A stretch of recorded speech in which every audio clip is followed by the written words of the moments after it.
Prezado amigo presidente Paim, senhoras e senhores, eu conheço com razoável nível a mencionada Lei 8.663, Lei das Licitações, pois fui relator do substitutivo aprovado sobre aquele projeto. O texto foi fruto de criterioso trabalho de uma equipe que produziu a partir de valiosos subsídios, colhidos em audiência e outros mecanismos de consulta, os mais especificados. Uma das virtudes da lei é propiciar ao gestor mecanismos que impedam contratações a preços superfaturados. Basta verificar que a lei já determina que conste do edital o critério de aceitabilidade dos preços que obriga a realização de prévia pesquisa de preços. Tanto isso é verdade que, poucos meses após a sanção da referida lei, o então titular do Ministério de Transportes foi amplamente negociado o anúncio da intenção de renegociar os preços de boa parte dos contratos então administrados por aquela pasta, sob o argumento de que os preços ofertados nas novas licitações haviam caído quase pela metade. Enquanto eu entendo que há de se ter a máxima cautela ao pretender introduzir qualquer alteração substancial na nova lei das licitações, ela contém inegavelmente avanços substanciais se comparado ao antigo decreto de 1986. Um desses avanços é a livre concorrência instaurada a partir de sua promulgação, especialmente porque não são mais admissíveis exigências descabidas na fase de habilitação dos licitantes. Como ocorria, diga-se de passagem, com as antigas exigências dos famigerados atestados de capacidade técnica, objeto de oportuno veto do presidente Itamar Franco.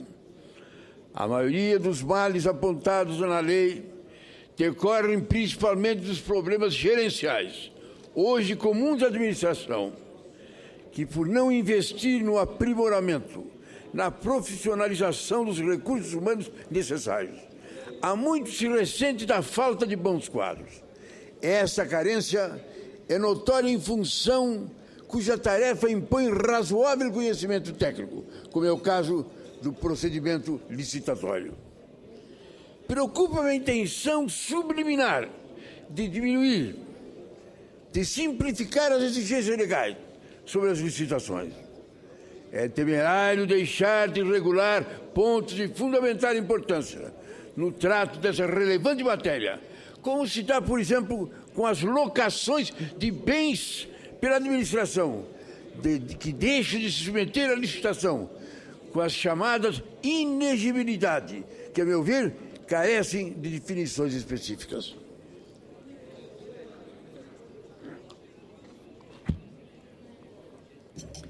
Gostaria de reiterar que o meu entendimento é de que a atual lei de licitações, embora não seja a lei ideal, contém avanços que precisam ser preservados. Assim caberia, quando muito, aprimorá-la em aspectos pontualmente identificados. Em 10 de maio de 2008, o jornal O Globo publicou a seguinte matéria: Lula diz que lei de licitações atrapalha as obras. O jornal trazia ainda como subtítulo: Presidente critica a legislação que considera todo mundo ladrão e o Tribunal de Contas da União que quase governa o país. Segundo o presidente Lula, e o tribunal mais atrapalham do que ajudam. A lei de licitações, atacou Lula, atrapalha por tornar lento o processo de contratação de obras e serviços públicos. O Tribunal de Contas, criticou Lula, passa a fiscalizar atentamente os termos e a execução do respectivo contrato, causando inúmeras paralisações para inspeção, auditorias das contas. Nesse raciocínio tortuoso, o então presidente da República, que deveria ser o funcionário público mais zeloso no cumprimento da lei, pela hierarquia e pelo exemplo, acaba deseducando o país ao carimbar a lei das licitações e a atuação do Tribunal de Contas como um transtorno, um verdadeiro estorvo para quem quer realizar obras. Estava dado, então, o lamentável recado das reais intenções à época do governo Lula. Transtornos e atrasos. Deveria saber e deveria dizer o presidente Lula, não decorrem da existência de uma rigorosa lei de licitações e da eficaz atuação do Tribunal de Contas. Infelicidade maior seria ser numa democracia geridos pela desídia, arrogante e voluntariosa dos governantes e pelo contumaz desprezo que têm às leis e aos recursos públicos. Seguindo as diretrizes do ex-presidente, no final de junho de 2011, com a justificativa de que o país precisaria ter agilidade na contratação das obras e serviços para a realização da Copa do Mundo, o governo Dilma editou a medida provisória 527/2011. Numa tramitação relâmpago, em menos de 2 meses, o país ganhou a Lei 12.462, de agosto de 2011, que institui o regime diferenciado de contratações públicas. Trata-se de uma norma que flexibiliza e, ao mesmo tempo, fragiliza todo o processo de contratação de obras e serviços públicos, até então regulado pela Lei de Licitações. O regime diferenciado de contratações públicas, a alternativa adotada é, porém, problemática em diversos aspectos.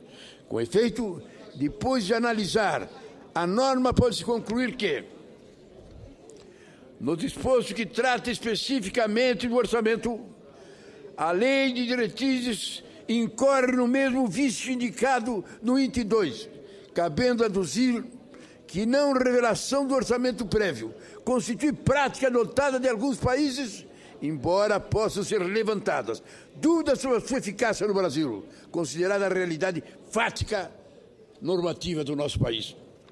No caso da contratação integrada, é particularmente preocupante em face dos princípios reitores da licitação, em especial o da isonomia, do julgamento objetivo e da economicidade, que os certames sejam promovidos a partir de um anteprojeto de engenharia, cujos contornos serão fixados em regulamento, que obviamente não se revestirão do mesmo grau de detalhamento e precisão exigido no caso dos processos básicos.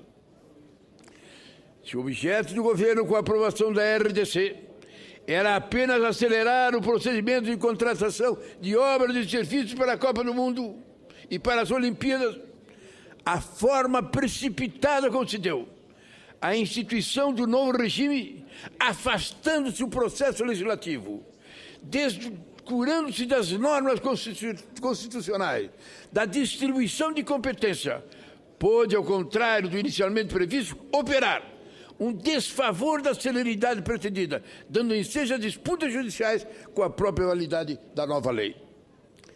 Essa dita lei moderna já sofreu 6 alterações por leis e agora está sendo reconfigurada pela medida provisória 630, para expandir seu aspecto de aplicação para todas as obras e os outros contratos que vão valer das intervenções feitas para atender a Copa do Mundo. A medida provisória 630 promove alterações pontuais na lei que instituiu o RDC. Primeira delas, amplia o conjunto de contratações passíveis de serem feitas sob esse regime, a incluir aquelas que tenham como objeto obras e serviços de engenharia para construção, ampliação, reforma de estabelecimentos penais e unidades de atendimento socioeducativo. A segunda alteração tem por fim estabelecer como uma das diretrizes das licitações e contratos do RDC as condições de garantias contratuais compatíveis com as do setor privado. A terceira consiste na fixação do parâmetro para a adoção da contratação integrada. Na redação antes vigente, a lei dispunha que a contratação integrada poderia ser utilizada quando o objeto de avença fosse obras e serviços de engenharia, e desde que a escolha desse regime de execução fosse técnica e economicamente justificada. Além desses requisitos, a medida provisória prevê que o objeto da contratação deve envolver ao menos uma das seguintes condições. 1. Inovação tecnológica ou técnica. 2. Possibilidade de execução com diferentes tecnologias. 3. Possibilidade de execução com tecnologias do domínio restrito do mercado. Por fim, a medida provisória revoga dispositivo da lei que exigia a adoção de critérios de julgamento de técnica e preço nas licitações para a contratação integrada. Também se suprime a exigência da adoção do critério de julgamento de técnica e preço nas licitações de contratação. Segundo a exposição de motivo que acompanha a medida provisória, a primeira dessas modificações objetiva mitigar gargalos logísticos e procedimentos na realização de investimentos nos estabelecimentos penais e nas unidades de atendimento socioeducativo. Sobre a segunda alteração, ressalta a exposição de motivos a necessidade de adoção, no âmbito do RDC, de mecanismos expeditos de execução, de garantias em licitações em vias de serem publicadas, evitando o cenário da paralisação das obras. Quanto à inserção de condições para a adoção do regime de contratação integrada, não foram explicitados motivos específicos. Com relação à supressão da exigência de julgamento por técnica e preço nas licitações para a contratação integrada pelo RDC, a exposição de motivos menciona a necessidade de ampliação do rol de critério de julgamento para permitir a aplicação daquele que se amolde mais adequadamente, caso o caso for concreto. O substitutivo da senadora do Paraná, ilustre companheira Gleice Hoffmann, estende o RDC para todas as licitações e contratos na União, nos estados e nos municípios. É geral e amplo. O que no início atendeu a entidades educacionais, agora é para todos os contratos firmados pelo governo federal. O regime prevê prazos mais curtos, procedimentos simplificados para a contratação de obras e serviços de engenharia pela administração pública. A versão original previa ampliação apenas para a obra do sistema prisional e socioeducativo. Depois de debates, o seguro-garantia para a execução das obras deve ser obrigatório e não facultativo. Com ele, as empresas devem garantir até 30% do valor do contrato. Para retornar às obras, devem garantir até 30% do valor do contrato, quando o administrador deixar de pagá-las. Além disso, será dado um prazo para o Executivo regulamentar o assunto. Outro ponto controverso do substitutivo é a exclusão da referência técnica para a escolha da empresa que pode comprometer o andamento da obra, desde que seja mais complexa. Para a construção de grandes obras, como hidrelétricas, estradas, pontes ou usina nuclear, o critério técnico tem que ser imprescindível. Conforme o substitutivo, as contratações integradas ficarão dispensadas de usar as tabelas do Sistema Nacional de Pesquisa de Custos e Índices da Construção Civil e do Sistema de Custos Rodoviário. Atualmente, essas tabelas servem de parâmetro para as licitações de obras e serviços e são usadas como base para os órgãos de fiscalização, possam analisar possíveis sobrepreço ou superfaturamento. Pelo texto, o valor estimado da construção integrada será calculado com base em valores praticados pelo mercado, pagos pelo governo, em licitações similares ou na avaliação do custo global da obra, examinada por orçamento sintético ou estimativa. A ganhadora da licitação por contratação integrada não precisará mais apresentar planilhas com indicação dos quantitativos e dos custos unitários e do detalhamento das bonificações e despesas indiretas e dos encargos sociais adequados ao lance vencedor. O parecer também define que a remuneração ao contratado pela economia de gastos se restringirá às despesas do custeio. Além do mais, faço agregar que o RDC tem sofrido diversas críticas de especialistas, algumas delas são mais notáveis. Sob o pretexto de encurtar o prazo entre a publicação do edital e a entrega da obra, uma parcela da soberania do Estado seria transferida para a iniciativa privada. Outra, o RDC tem tido a sua constitucionalidade questionada e será analisado em breve pelo Supremo Tribunal Federal.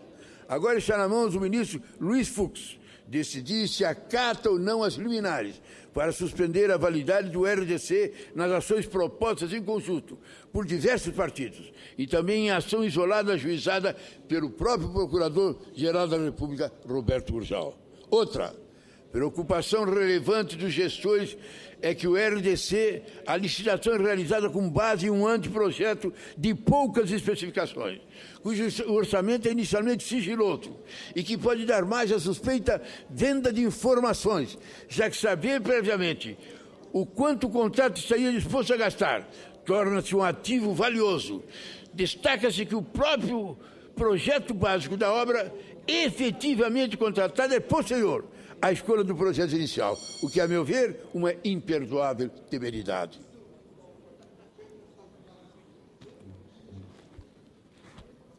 A rigor, o que se está construindo de maneira enviesada, camuflada por essas alterações e por essa medida provisória é estender a aplicação do RDC para todas as obras e serviços contratados pelo governo. Na prática, nós estamos extinguindo a lei de licitações. Praticamente passa a ser uma lei morta. São muitas as manifestações contrárias às alterações dos processos licitatórios, pretendidos pelo governo federal, em especial por essa medida provisória e seu projeto de lei de conversão. Cito algumas relevantes ponderações de especialistas e autoridades. Começo pelo engenheiro civil de segurança do trabalho José Roberto Seno, presidente da Associação Nacional dos Servidores Públicos, Engenheiros, Arquitetos, Agrônomos do Poder Executivo. Em mensagem a mim enviada em 30 de abril, alerta o senhor engenheiro. Tal medida de contratação implica deixar o cargo de contratado, o chamado projeto basicamente executivo do empreendimento, ou seja, as decisões mais gerais quanto ao método construtivo, materiais, planos de ataque de obras. Pois o Brasil está na contramão da história com o RDC. As autoridades públicas brasileiras não podem roubar o futuro do país. E não pode deixar de usar a ciência e a técnica da engenharia e da arquitetura e urbanismo. Haveremos de chegar ao momento na sociedade, entre as autoridades públicas desse país, em que tanto ver maus resultados na aplicação dos recursos públicos, sem precisar da população nas ruas, consigamos a reação de todos aqueles que têm algum papel de liderança para fazer orientar e organizar as coisas corretas. Na aplicação dos recursos públicos, em especial, não há nada mais importante do que planejar, pensar antes com o tempo adequado, sem a tirania das eleições. A cada 2 anos que levam o programa de governo a serem feitos apressadamente, de afogadilho, com má qualidade, precária qualidade, dispersão de energia e desperdício de recursos públicos. O engenheiro civil da segurança do trabalho, José Roberto Seno, presidente da Associação Nacional de Serviços Públicos e Engenheiros, faz essa afirmativa. Quem fez a crítica mais contundente ao RDC foi o ex-deputado, ex-ministro Luiz Roberto Ponte, autor da atual lei das licitações, com a experiência de quem foi presidente da Câmara Brasileira da Indústria e Construção por longos 15 anos. Segundo ele, o sistema abre as portas da corrupção, numa espécie de carta enviada a Sarney em que pedia para ser ouvido no Senado, escrevia o ex-ministro. Peço que seja com títulos anais, senhor presidente, o que eu terminei de dizer. Outra importante argumentação vem do presidente da Federação Nacional dos Arquitetos Urbanistas, Jefferson Salazar. Diz Salazar, uma importante argumentação que eu passo aos anais, mas é radicalmente contrária e dizendo do absurdo que nós estamos cometendo nessa casa. Se o RDC fosse o paraíso anunciado à sociedade brasileira, estaria desfrutando das melhores promessas que acompanharam os compromissos internacionais para sediar a Copa e as Olimpíadas nas terras do Periquim.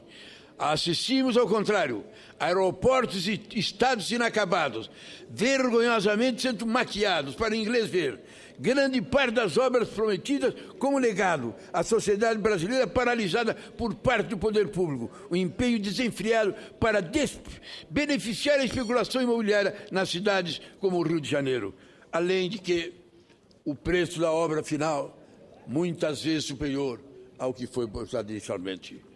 Por último, mas igualmente relevante, cito o artigo de Sérgio Magalhães, professor de pós-graduação na Faculdade de Arquitetura e Urbanismo da Universidade Federal do Rio de Janeiro. Nós estamos satisfeitos com as obras dos estádios para a Copa? É a interrogação. Estão no prazo? É a interrogação. Então, estão com custos conhecidos e os esperados? É a interrogação. Estamos contentes com as obras da infraestrutura prometida? Elas estão bem feitas? E as obras do PAC? Continua, pois sabemos que foram contratadas por uma lei de exceção, o tal do RDC. Agora quer se estender a todas as obras públicas, seja municipal, estadual, federal, o mesmo regime. O argumento precisa simplificar a licitação. O limite da simplificação é o gestor público chamar o empreiteiro e seu amigo e dizer: faça essa obra. Eu não sei bem o que quero, mas você pode começar. Meu povo garante o dinheiro. Seria fantasia? Nas décadas de inflação, era difícil supor a lógica da premência de qualquer agora melhor do que nada da manhã. O incipiente sistema público de planejamento e de gerenciamento das obras já foram esvaziados. O mundo todo sabe, sobretudo os empreiteiros, que a indefinição ou a falta de projeto inicial, o principal fator de atraso, de aumento de custo de obra. A indefinição projetual, aliás, é uma aliada poderosa da corrupção e dos malfeitores. Para superar a indefinição de projetos completos, o governo imaginou um atalho. Transfere ao empreiteiro a tarefa de projetar, construir, fazer os testes e demais operações necessárias e suficientes para a entrega da obra. Alguém faria isso com suas propostas? Alguém faria isso com seus próprios recursos? Mesmo um consultor no interesse de fazer sua casa e sem tempo contrataria um colega nessas condições? O interesse público está na adequação da obra às necessidades da coletividade, na boa qualidade do serviço e no seu preço justo. E isso exige um trabalho continuado, que começa em definir o que quer o programa de necessidade. Passa pela elaboração do projeto completo, seus licenciamentos, orçamento, confiáveis e transparentes, por uma licitação da obra que permita a concorrência, gerenciamento do projeto e o acompanhamento gerencial da obra. Se os governos querem pressa, precisam melhorar seus processos de decisão, o que se faz com órgãos técnicos de planejamento estruturados com função de Estado. É o que o mundo desenvolvendo aprendeu em qualquer país do mundo. As entidades nacionais de arquitetura e urbanismo, em documento histórico intitulado As Obras Públicas e o Direito à Cidade, entregue ao governo federal e às lideranças do Congresso, são contrárias à extensão da RDC a toda a obra pública e pleiteiam que a revisão da Lei de Licitações e Andamento no Senado seja concluída com a exigência de projetos e completos. O Brasil é um país maduro e importante. Não pode continuar aos solavancos. Os problemas urbanos precisam ser enfrentados para promover a democratização de nossa cidade. Esses atalhos levam a cidades com maior desigualdade social, insustentáveis, precárias e a desmoralização da política. O futuro não dará razão a tais atalhos, adverte o professor Sérgio Magalhães. Além disso, senhoras e senhores senadores, existe um absurdo na regulamentação das licitações públicas. Com a finalidade de modernizar a Lei 8.666, além do projeto do pregão eletrônico, é oportuno lembrar que em junho de 2013 foi criada no âmbito do Senado Federal uma comissão temporária com a finalidade específica de modernizar a lei das licitações. Esse trabalho foi encerrado em meados de dezembro passado, com a aprovação do relatório da senadora Cátia Abreu. A matéria tramita como projeto de lei no Senado número 559 de 2013. Ou seja, há um total atropelo do processo legislativo, com inominável desrespeito ao Congresso Nacional e com grave risco de irreversíveis prejuízos à sociedade. Danos que podem nunca serem restaurados. Devemos trabalhar para que isso não aconteça, senhor presidente. Aqui está, senhor presidente, e peço a transição, e vou mandar ao gabinete de todos os senadores um artigo de hoje, exatamente publicado na contramão de junho de 2013, onde é uma especificação clara e precisa do que nós estamos fazendo aqui. Eu quero dizer apenas o seguinte, senhor presidente. Eu concordei mais de uma vez com o presidente Lula, quando eu vi realmente entidades de defesa do meio ambiente, às vezes, na contramão da história, impedir praticamente que uma empresa de energia elétrica fosse levada adiante. Eu concordo que a defesa do meio ambiente é absoluta. Eu acho que é fundamental, mas ela tem que conviver com o crescimento, com o desenvolvimento. Nós não podemos dizer, por exemplo, a mata amazônica sem mexer numa árvore e nós parados. É necessário. Quando o presidente Lula diz que muitas vezes chega lá o Tribunal de Contas e para uma obra sem mais nem menos e fica parada por um tempo indeterminado, ele também tem razão. Mas a solução não é temperar. A solução não é suspender. A solução não é, de repente, abrir a licitação para a obra e a obra é aberta. Ganha a empresa tal. Ela vai fazer, ela vai construir, ela vai desenvolver, ela vai acabar, ela vai fazer as obras de engenharia, ela vai fazer as obras de urbanização, ela vai dar o preço final. Se hoje nós nunca conseguimos criar uma CPI... Olha, senhor presidente, eu estou saindo do Congresso, estou terminando a minha missão nessa casa, 32 anos. Desde meu primeiro ano, eu tenho lutado para criar uma CPI dos corruptores, para criar uma CPI dos empreiteiros. Nunca consegui. Nunca essa casa conseguiu criar uma CPI para fazer o levantamento de como isso é feito. E, de repente, sem mais nem menos, nós vamos ao mato. Entregamos as obras aos empreiteiros, para eles fazerem como bem entendem. Eles mesmos, as entidades de engenheiros, de arquitetos, as entidades preocupadas com essa questão, reconhecem que não pode ser assim. Foi feito com a rapidez por causa da Copa do Mundo. E mostrou que está errado, mesmo na Copa do Mundo. Está aí o estádio construído 3, 4, 5 vezes mais. Estão aí os estados todos praticamente inacabados com as obras necessárias que foram liberadas para que forem feitas. E agora, com esse mau resultado, querer estender isso para todas as obras, para todas as licitações do Brasil, com toda sinceridade. Eu digo aqui e falo nesse dia, exatamente nesse momento, nesse dia 6 de maio de 2014. Se essa casa votar essa matéria, se essa matéria realmente for o final, triste destino do nosso país, anarquia generalizada na construção de obras públicas. Obrigado, senhor presidente.